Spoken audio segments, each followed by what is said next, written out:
So today's discussion, we've heavily titled Easy as Pie, just to discuss the low-code conversation, to have the low-code conversation.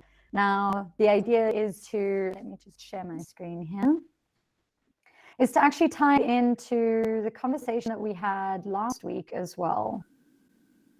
Now, for those that were here, welcome back. For those that weren't, we had a really great discussion on novelty. And so we were trying to figure out, are there ways to solve behavioral questions, but without needing to know as much as most coders know, which is extremely complicated. So this week, we're just looking at the exploration of low-code capabilities and how can we use these platforms and how can we use our own low-code platform to build more human-centric engagements or interactions. Now, for today, I'm not going to spend that long on the slides themselves. I really would like it to be more of an open discussion, but we do have a bit of a presentation section at the beginning to demonstrate an app that we've built using our low-code environment and another accompanying low-code app builder. So I will just go through briefly now the concepts, like why we built it, and then we can go into actually demoing it. Eric and Ramsey will help me with showing you guys how we did it in the workbench itself, in the ecosystem workbench, and also how we did it on our app environment. And then we can open it up to discussion. Now, just to give a bit of background, the concept here, the way that we wanted to demonstrate our philosophy really was that we wanted to create an app, some kind of an interactive space or situation, scenario, in which you could visually show and also physically show how a recommender could consider how a human would behave. So in this case, it was to take emotions and visual media as the trigger of such in order to identify a possible want after the fact. So we really wanted to keep this simple. So the app that we've built is very uncomplicated. It's a relatively idealized view just to show very clearly how we demonstrate this concept of the relationship between emotion and recommendation. And then it's also designed as a deliberate illustration. So the problems that we wanted to solve and how we wanted to solve it was that we wanted to keep it low code. So as low code as possible, which in this case, we did manage to keep it entirely so. It must be human-centric in order to illustrate the human behaviors, to find a better way to have us show how behaviors can influence recommendation. All right, so another problem to solve, or another thing that we really wanted this to be, was a real-time application in order to be able to identify, view, and pick up on the patterns and how these convergences are happening, or how people are responding to the recommendations that are happening. Now, wanted to sort of look at these usual problems that are associated with humans, which are that they are constantly changing. Our preferences evolve continually. Our likes and dislikes change constantly. We are influenced by trends, external sources, influences, a number of different things. And we're also oftentimes a little confused about this obscure construct of emotion.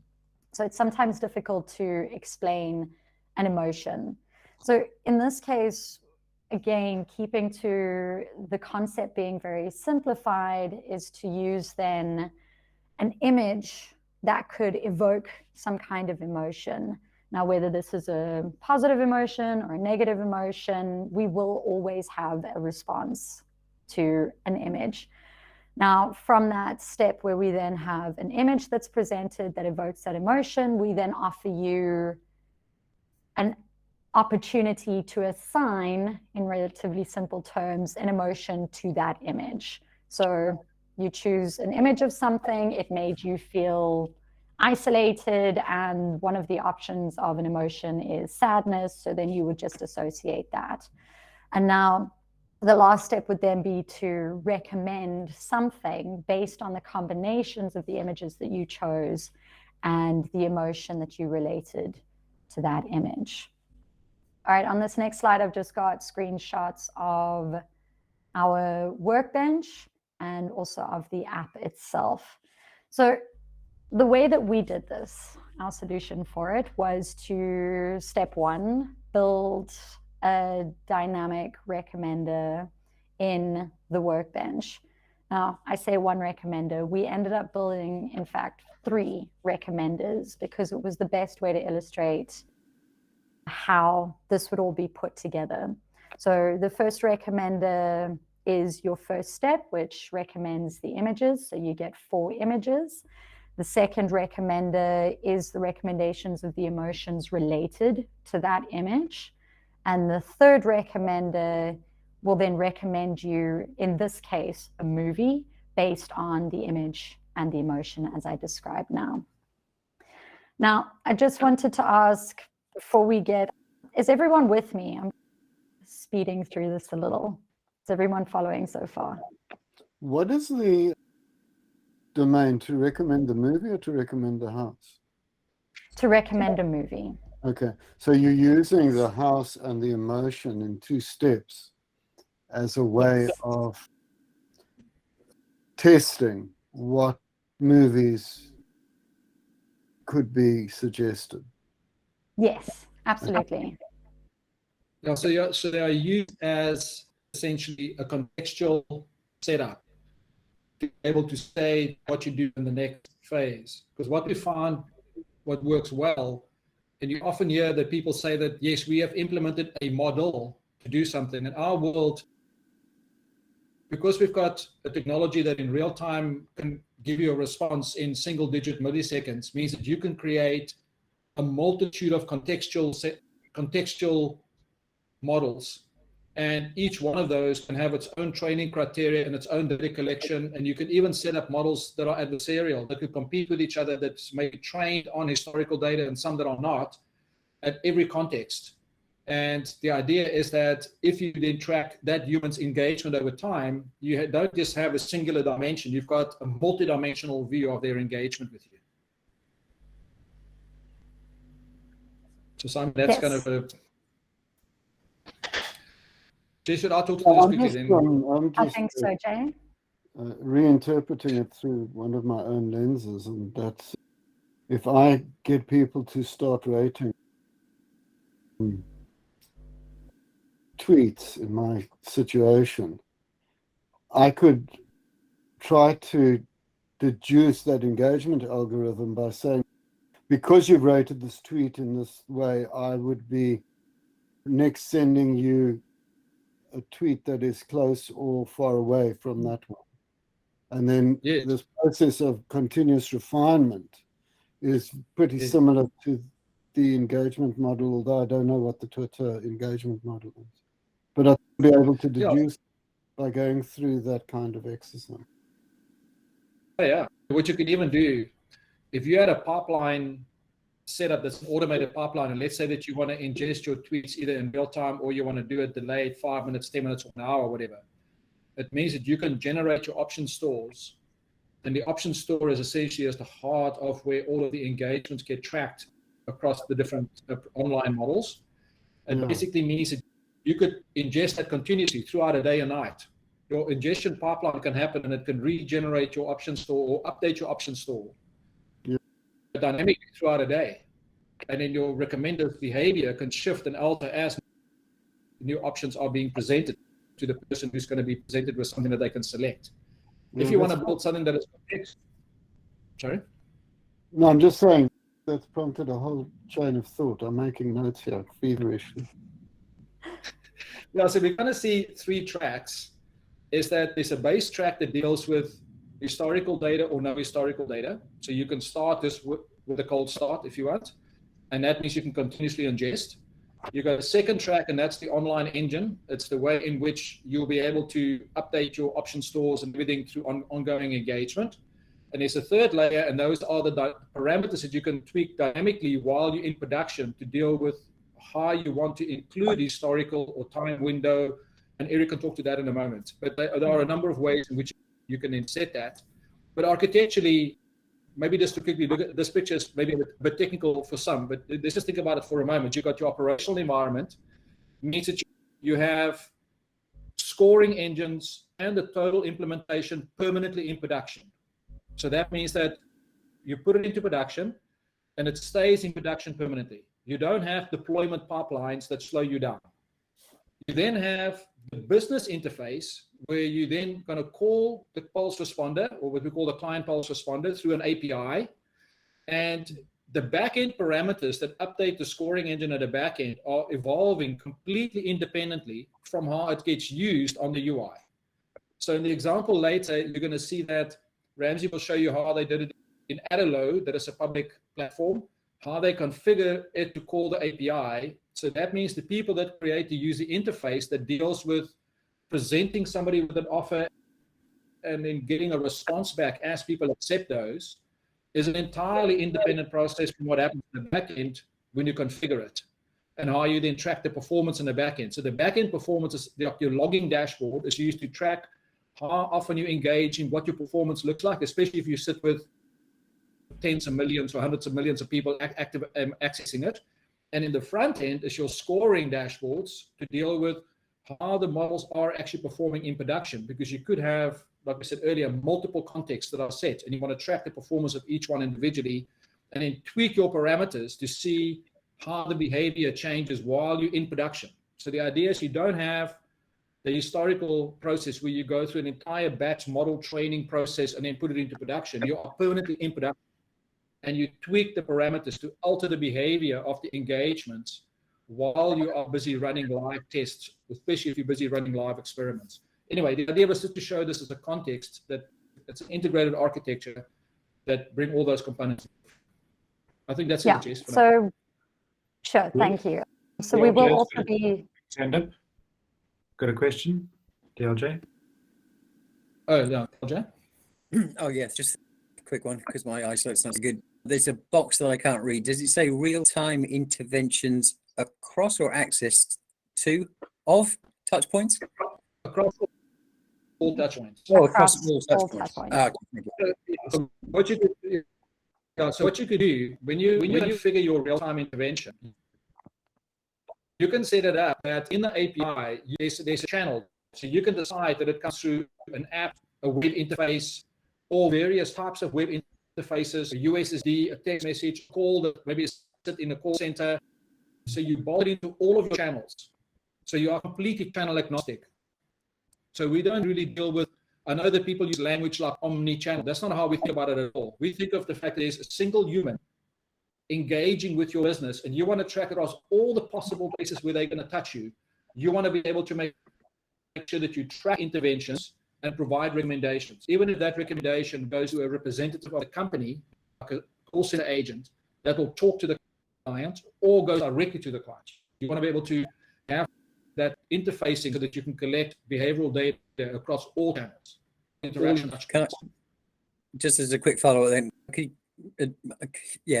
what's the difference between interaction versus an intervention? So an interaction is when I just interact with you. So that means that I get you to participate in responding to something. If it's an intervention, it means I assign something specifically to get you to act on a particular, like purchasing a product. I'll use an interaction to create an intervention. Got it. Okay, thanks. That makes sense. So the intervention is far more, I have now done something with you to get you to act based on the way I want you to act. Now that you are acting, I've given you a number of interactions. Those interactions now show positive outcomes by you acting on the intervention. Yeah, thank you.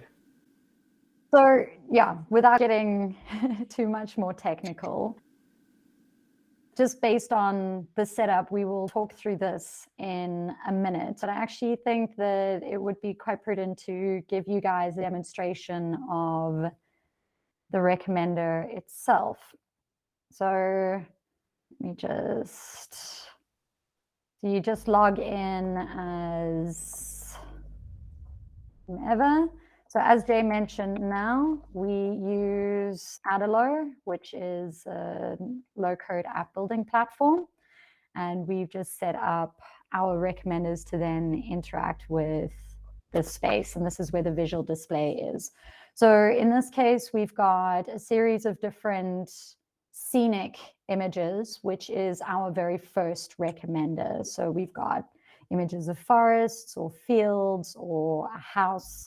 Now, if we were to select this field over here, it then uses a secondary recommender to recommend you 3 out of the 6 basic emotions that could be related to this image. So if we were to choose fear in this case, then it'll give you a movie recommendation based on a field and fear. And you can then either accept, ask for a new recommendation, or start all over again. Something that I find particularly interesting about this, which can be played with in a number of different ways, coming from the behavioral side, is each of these recommenders will slowly learn enough about the individual to pick up on whether, if they choose fear, do they mean scare me, so recommend me a horror, or do they choose fear because they're feeling fearful about that image and in fact want a recommendation that's going to take them out of that?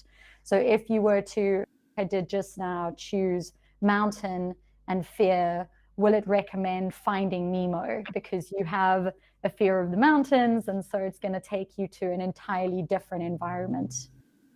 As you can see, a lot of this I've been playing around with, so it's cool. We've got mountains, we've got I'm afraid of being in the mountains, so let's learn how to live in the mountains with Bear Grylls. So just to unpack a couple of questions, Jess, if I could.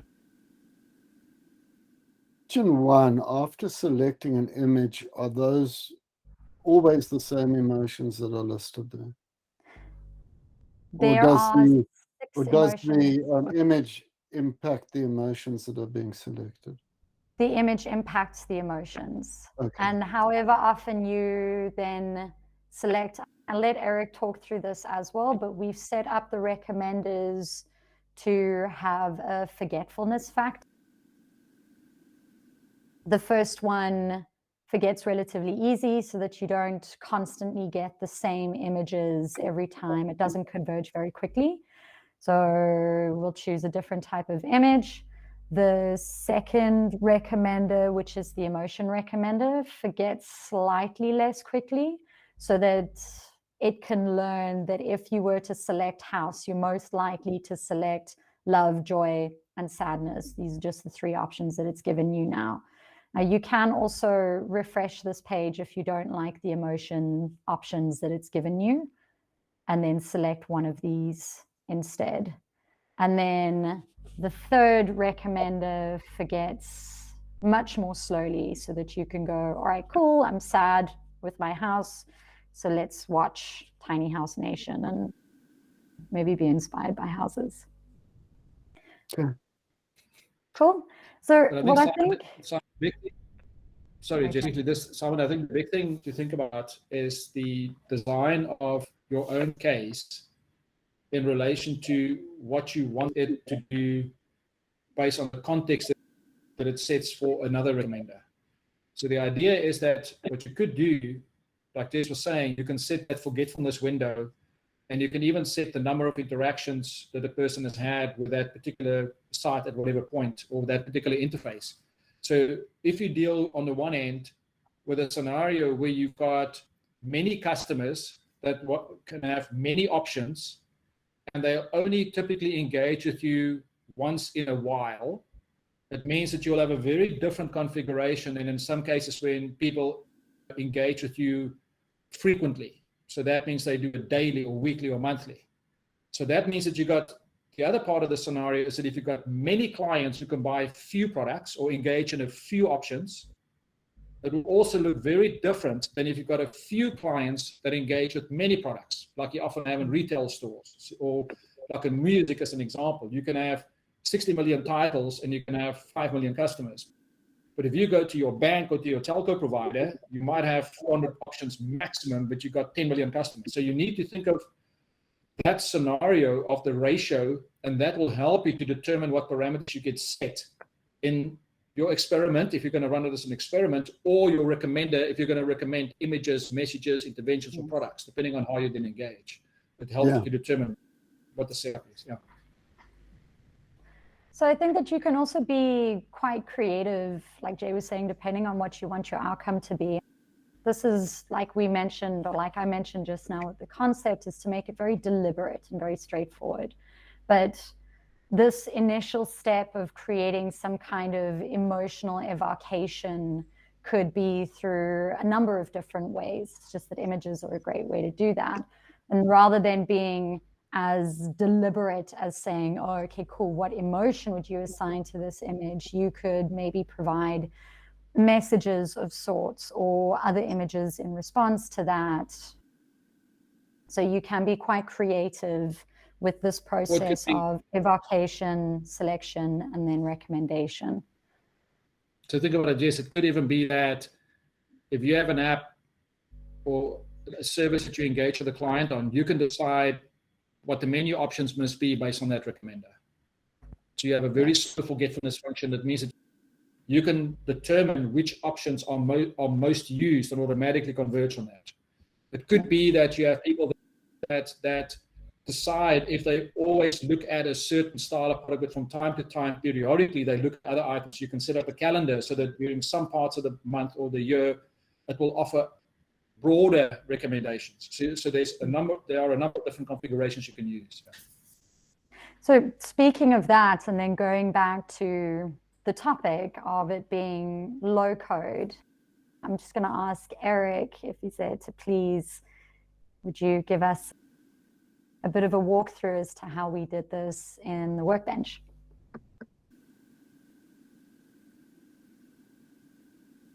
So I'm not going to go into too much detail on all of the functionality and stuff. If anyone's interested, it's kind of a whole session on its own, but I'll just show it at a high level and go through the concepts. So like Jess said, we've set up 3 configurations for images, movies, and emotions.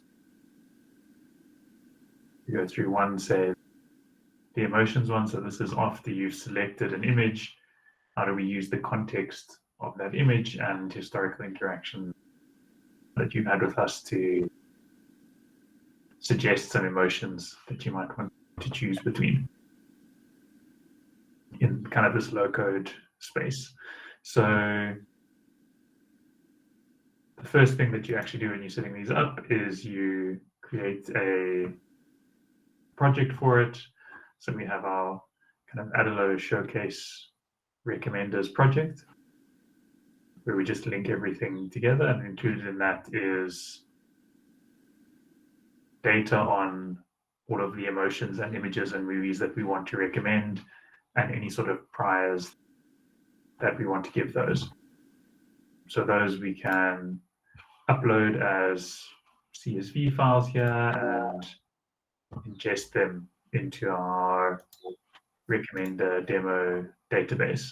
So you can see here's our showcase emotions, which will give us all of the emotions and images for the specific recommender configuration.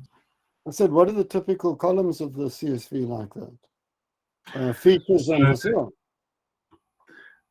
So I think the columns, it will depend on how much information you have available. So the simplest one would be the images one, because for that we decided to do that one as not using any context. So it's just doing images. So you can see all of that.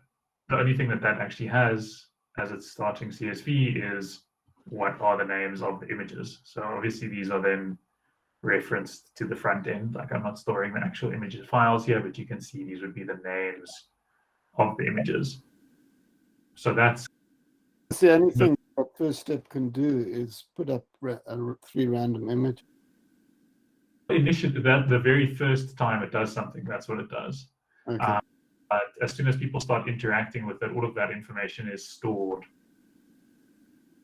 So as every time the API is called and every time there's a successful interaction, there's another API call that stores that, and that's all stored in our logging database. So we have this logging database that Maybe mention the option store as well, because the option store is continuously updated. yeah. So in the logging database, we store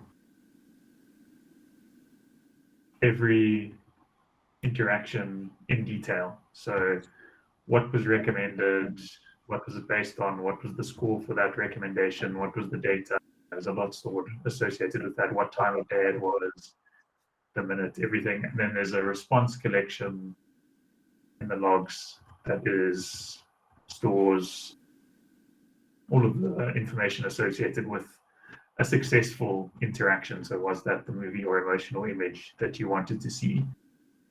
And that, like Jay said, is used to update the option store, which basically is a dynamic corpora about the likely effectiveness of each image. So that initial list I showed you of the CSV with one column is that's the data you used to do your initial setup. As soon as interactions start happening, there's a whole other data set that gets built out based on that using those. But in theory, in addition to that, there is some prior knowledge about either the session, which would imply no knowledge, or the actual user if they were logged in. So in a real setting, you may be dealing with a known client, and therefore you'd have a whole bunch of feature markers at the same time. Yeah, definitely. And I think there's both dealing with a known client and also what we did for this one. So say for emotions associated with images, even if you don't have existing client interactions, you can have an educated guess at what you think are going to be the most associated emotions. So you don't force it with rules to say this image, if this image is selected, these emotions will be shown. But you say when it's starting out from nothing, just because of my sort of psychological knowledge, I'm speaking as just setting this up, I think these emotions are more likely to resonate with people selecting these images. And it doesn't mean it's never going to show the other ones, or that if you're wrong, it won't learn that over time as it keeps showing the wrong stuff. But so you can both include prior information in the form of, as you say, existing context or historical data that you have about a person, or in the form of like expert knowledge or business requirements or whatever you need to put in. Yeah, because I mean, just thinking in an academic research setting, it wouldn't be too far-fetched to administer some sort of standardized test beforehand. Sure. Like an EQ score or some other kind of qualification of the demographic information. I think some of the thinking, is that if you think of the principle of any kind of standardized testing, is completely statistically standardized based on a certain band of people. What we're saying here is that you shouldn't have to do that.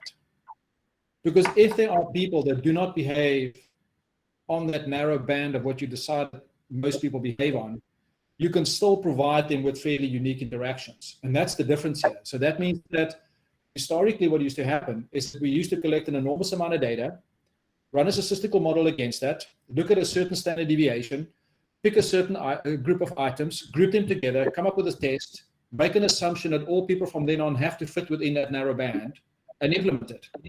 Now we're saying is that you could do both.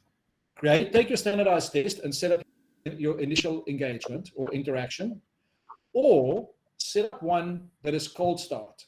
It will learn dynamically based on the situation that you are in about all the nuances and how people behave over time, so that you don't have a standardized view. You have got a human engagement view that then gives you insight into what people are actually doing. And I think that makes a big difference, we find over time, because now you don't have a classical problem with this, historically machine learning. You take as much prior data as you can and run a batch job overnight, train a model on it, take the propensity, and you have a propensity-based model. But if you have a behavior-based model, you want to deal with variations in behavior. There's this classical example that I know Netflix, the guys discussed a couple of times, and that was that if you make recommendations to, and let's say that you're dealing with there was an elderly female case. She was 75 or something, and she used to watch a certain set of series.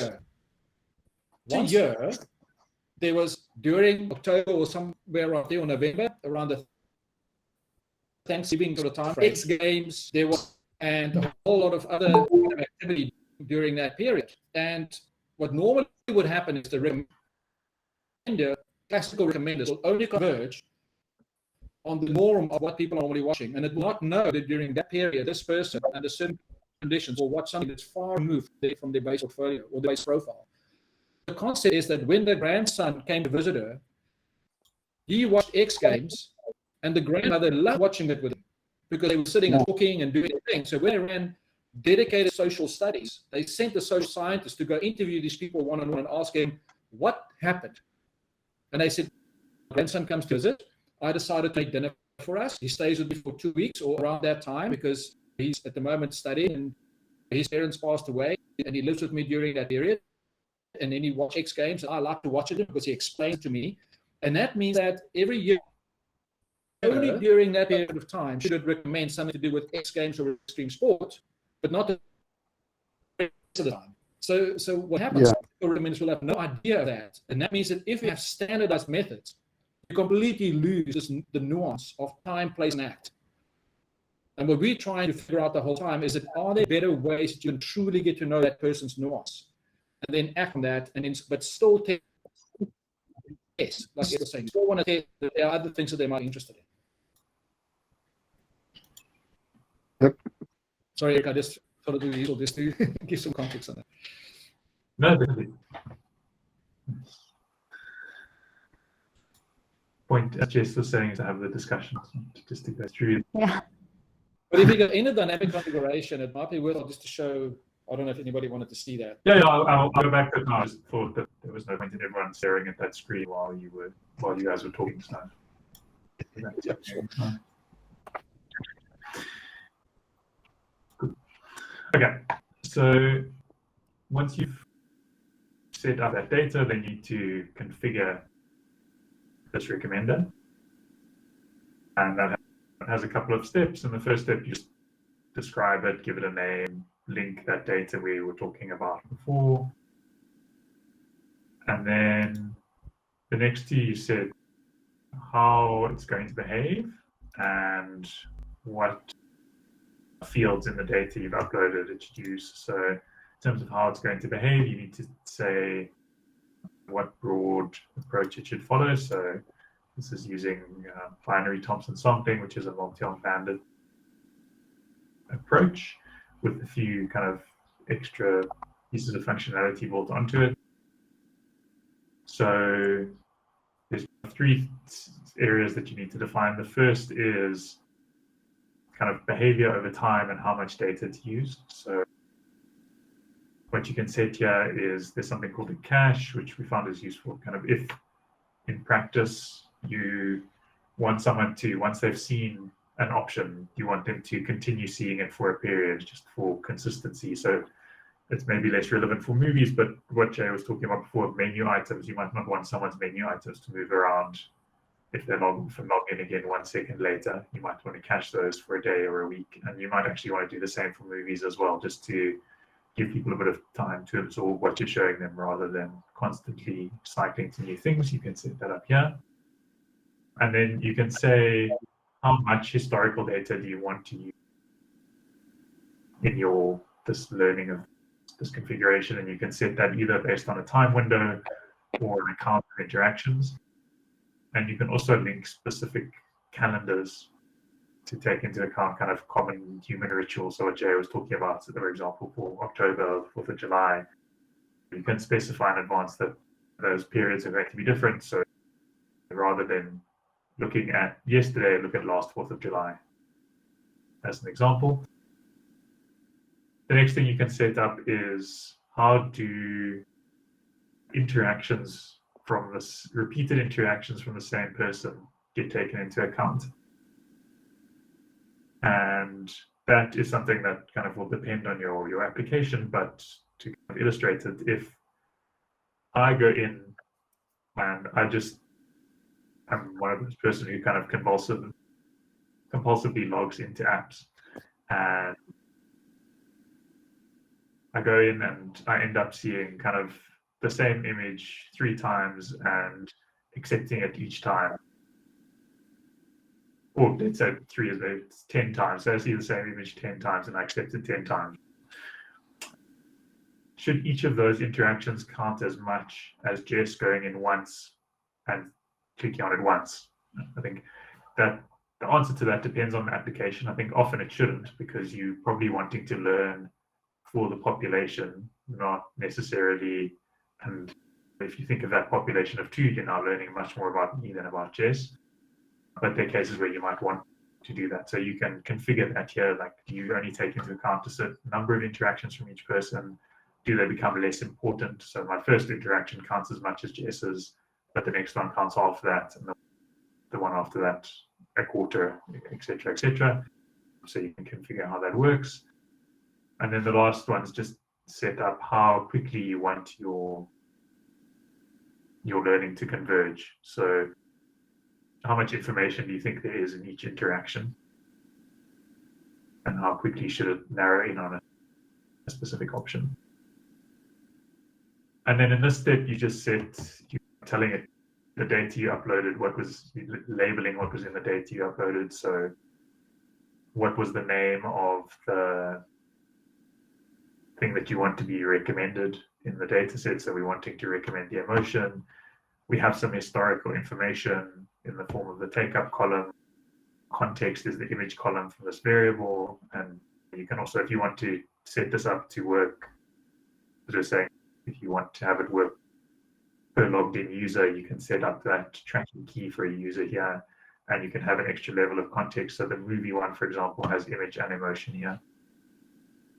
And once you set that up, you click generate, and it will create this option store, which is the list of keeping track of all of the possible recommendations given the context and kind of information that we have about them.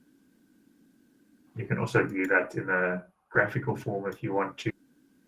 I won't go into that now so that Ramsey still has a bit of time. And basically, once you've set that up, you just need to deploy it. And what's cool is you can actually, like if I've made a change to this, you can deploy that change while the case is, or the predictor or recommender is live in production without any downtime or anything like that. So you set up your deployment and link that configuration that you created and tell it which environment you want to deploy to. And all you have to do is push, and it will, once you get that little green message, it now is using the updated configuration to run in production. So that's how you set it up. So Jess, you can take over again to talk the rest of it. Thanks, Eric.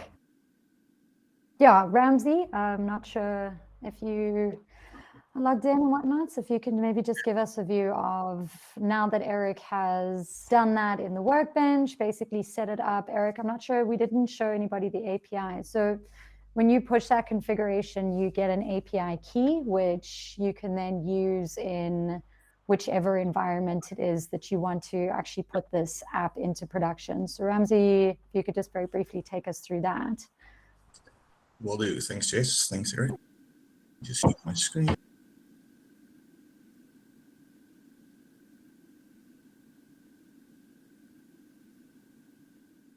Can everybody see my screen?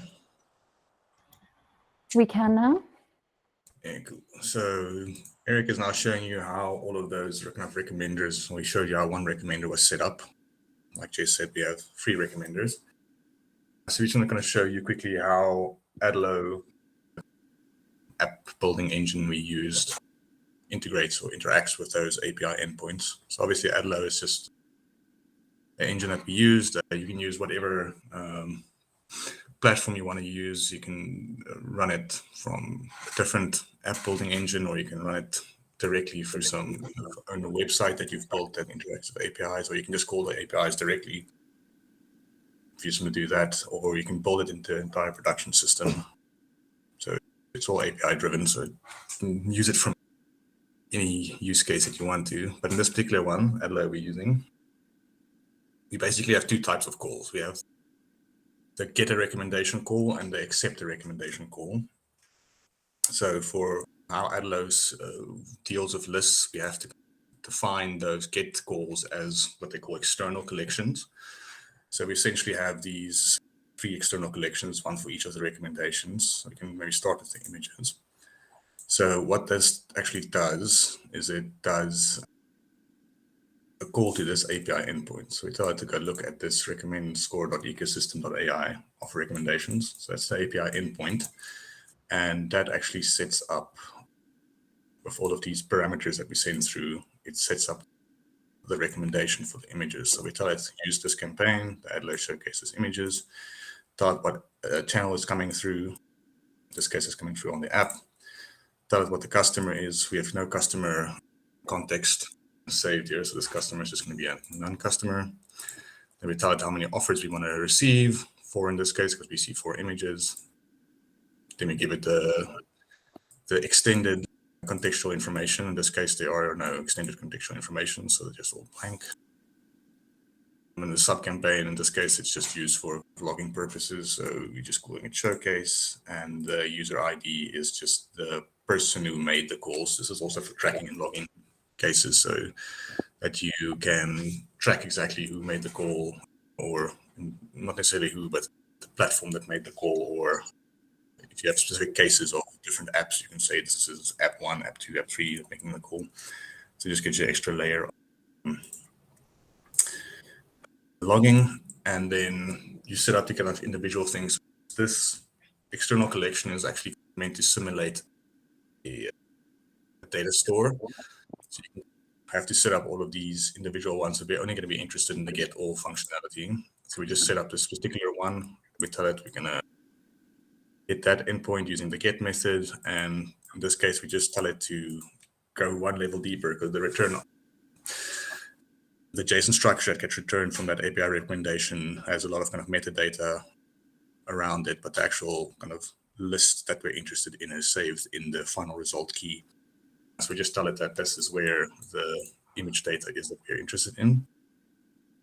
And essentially these external collections, then whenever somebody wants to read from this external collection, in this case it's this list object that generates all these images, that tries to read from this external collections, the showcase images one, and actually does a fresh call. So each time you see that list, or you come into the page, or you do some kind of call to that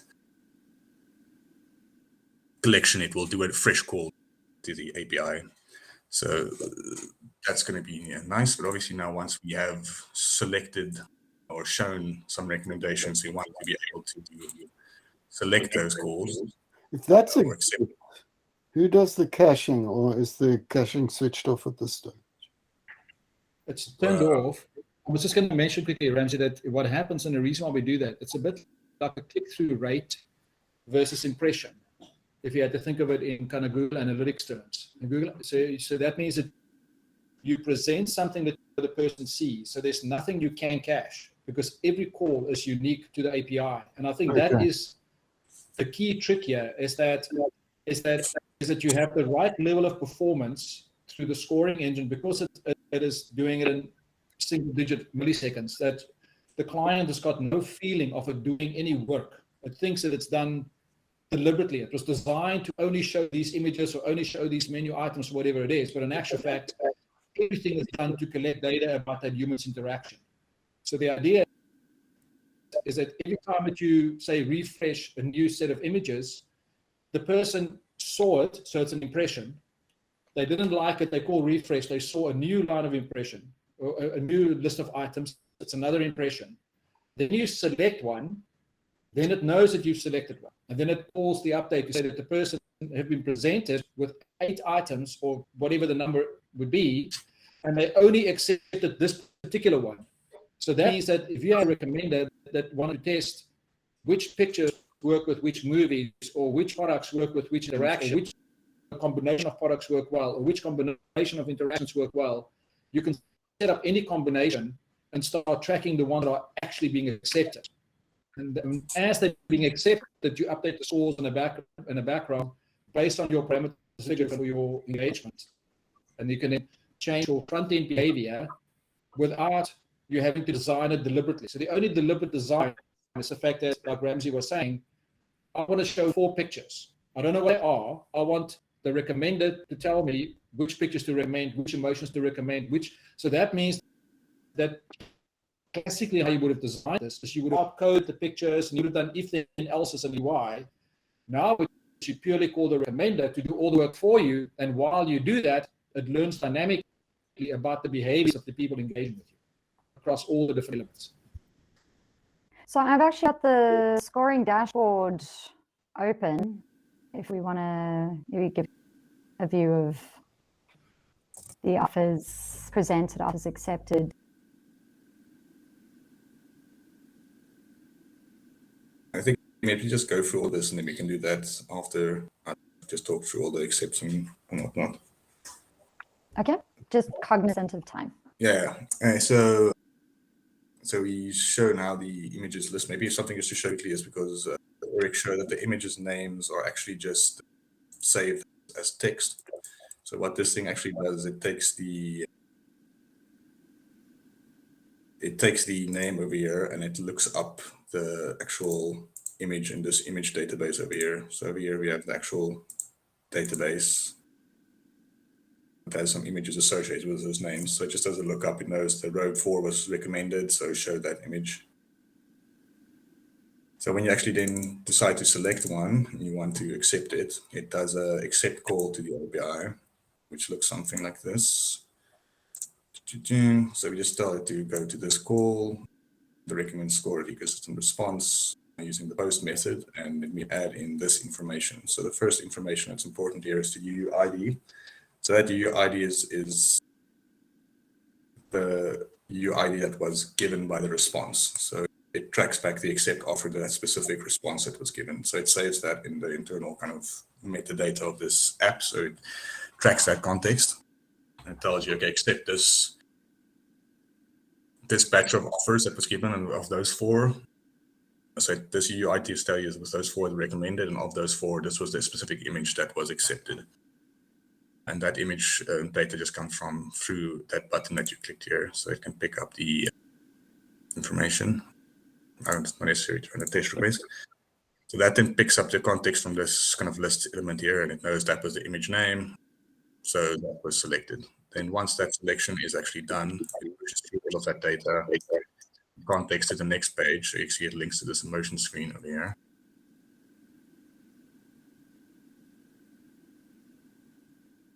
Then we have a very similar setup here. This just shows the image from the previous one. So it just shows the current image using the filters it does over here. And then we have a new recommendation. So this list here just once again calls this external data collection here, which does a fresh call. And once again, if you click on accept, it'll do a similar call to that. suggest, I don't know if you want to maybe, I'm not sure how we're going to do this on dual screens to show your screen and my screen at the same time. Oh, actually, maybe we can try that. I might actually just end up stealing your Might be share. easier just for you to click through it and show the score screen as well, because I'm not sure if I'm logged in. Can everybody see my screen and Ramsey's screen? I think it'll put yours on pop yours at the top. Mine will be visible, but you have to find it in all of the windows. Yeah, people would have to find a window and click the, there's a pin. If you click the pin, that's the page that will appear, or the window that will appear. I can just do recommendations now, and then we can just see this information updating. Okay, so I'm going to click now on an image. So this is the movie recommenders. Let's go to the image. All right, recommended some emotions for me. I'm going to click on an emotion, accept that. Let's go That's to the emotions. I'm going to accept the movie. So Let's just assuming that. that's been updated. And go to the movies. You'll see here is the interaction. Yeah. Just while you guys are doing that, what happens in our clients where they've got millions of interactions, you can imagine this dashboard, so you can only show the last 10 seconds if you've got like thousands of interactions per second.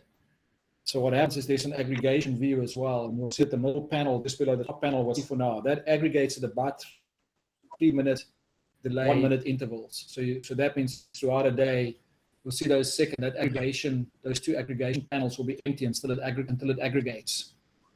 The ones below it, you'll see it's aggregation office and aggregation office accepted. So that's why you see those two are empty. Just for context. Yeah. Yeah. But maybe show what was hard shows was presented.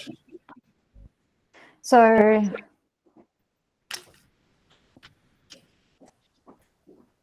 just for the last 5 minutes now, let's just see what the emotions one. You can see here are Ramsey's interactions that happened just now. Offers accepted 1. That was the emotion that he chose. Was it fear, Ramsey? I think it was here. Yeah, it's the offers accepted. So you can see that obviously this was the one that was accepted out of the ones that were then recommended out of fear, love, and anger. All right. I'm not sure if anybody else has any questions about this. See, over the last hour, these are all the playing around that I've been doing over here. And then just to confirm, below the level of that API are sort of like a portfolio of what we'd recognize as conventional recommending models, machine learning and neural network. Yeah, but there's online learning, real-time learning models that are not pre-trained. They are trained as you interact based on the interaction. That means that it in real time calculates the prior engagement parameters that you've set or a calendar that you've configured, and it will then use all of those settings to determine how it needs to take into account how the historical engagements must be used to determine what you're going to show next. So that means that they are models that run purely in real time. They are trained in real time. If you have a model, so if you lost power, you'd go back to training them again, or do you persist? No, you've got the priors stored in a logging Eric was showing you. So with clients, you generate an enormous amount of data while you're busy running your scoring engine. The way that the logging works is that if you wanted to look at something like feature drift or model drift, or you want to understand if there are statistical changes over time and how people work with you, all of those kind of measures can be extracted directly from the data that is stored about those interactions. So that means there are snapshots. So you can reproduce, based on transparency, exactly what happened at that point in time on that engagement. And that's why you keep a snapshot of that data available. So the thing is that there are some initiatives that we had log even more, but I think clients that generate 10 terabyte per day, especially if they got hundreds of millions of interactions, there's always a trade-off between the size and the computational cost and what you track. But yeah, but everything is tracked and you can reproduce. And what we find, what happens sometimes, you can then go train models. If you know that your engagements are stable, like in a world of media, engagements are not stable. In a world of banking, telecommunications, you've got partial stability. So that means you might have a service or a product that is sold 5-6 months at a time. It means that you can definitely then train a model with a lot of priors. So you can go build an XGBoost or a neural net, and you can use that to give you your initial score, and then you can configure it. That score competes with the online training score. So you can set up an adversarial model in what we call post-score, and that's getting to the advanced version of this, where you can then go and configure how these compete. I mean, we actually got a configuration with a client now that we pick up prior values from a feature store that was trained through learning and feature store production, including all the distributions that update in the feature store. We read the customer's initial profile from the feature store that is updated multiple times per day. In many cases, currently running in the business, updates real-time features in that store. The moment the client engages with you again, it reads their profile, so it knows the last time they've engaged, what they've purchased, what their balance is that they may be engaging with you on. In our scoring engine, you can configure what you do with those values. So you could take those values to add it to your overall score, to then work out how you're going to then sort what you offer them. So you set contextual variables, eligibility rules, and you get priors from a model that got trained where the result was pushed into a feature store that you can then use in real time to then engage with that client. So there are many combinations that you can use. You could either use it completely offline, feature store model, the old way, or you can do it the complete modern way, no feature store, no model, learn everything about that client without ever using any data. Because you might have learned something over time, you can then decide how far back in time you go and how much of the historical engagement you then use to be able to determine that the engagement is going to be relevant to what you want to do with that case. But we see it's highly case driven, depending on what you want to do. That's why what's nice with this configuration that guys have shown you is that you can set up 3 different engagements or types of interactions that present entirely different kinds of content with entirely different kind of configuration rules, while collecting data that you can then later go view to see what the performance is like. So yeah. So what else is cool about it? This session has gone, quite technical actually. But also what is cool about it is that, again, going back to the low-code discussion, is that this whole thing, excluding the thinking behind it and the concept, it took us a couple of hours to do. There was a few hours set on the Adlo side doing the designing and the setup, but from the ecosystem side, it took us an hour, Eric, if I'm not mistaken, just over an hour to do the actual setup. Yeah, but there's a ton of non-low code in the ecosystem side. So at our side, it's tooling. So that means it's rebuilt. If you work within our tunnel of how we've been able to solve problems like these, then it's no code. If you want to go intervene, and especially in our enterprise clients, there's typically an intervention that they want to, maybe as an example, in real time go check an additional financial systems results or whatever it is, then you've got low code. Then it's a part of what you need to configure that will then have additional coding requirements. Yes. But still, we find that clients can shot like one of these as an experiment, and it takes you a day to get it from concept on a whiteboard to configuring it to building it to getting it was permanently in production. Means you can start engaging with it. You can do it within a day and start learning from it.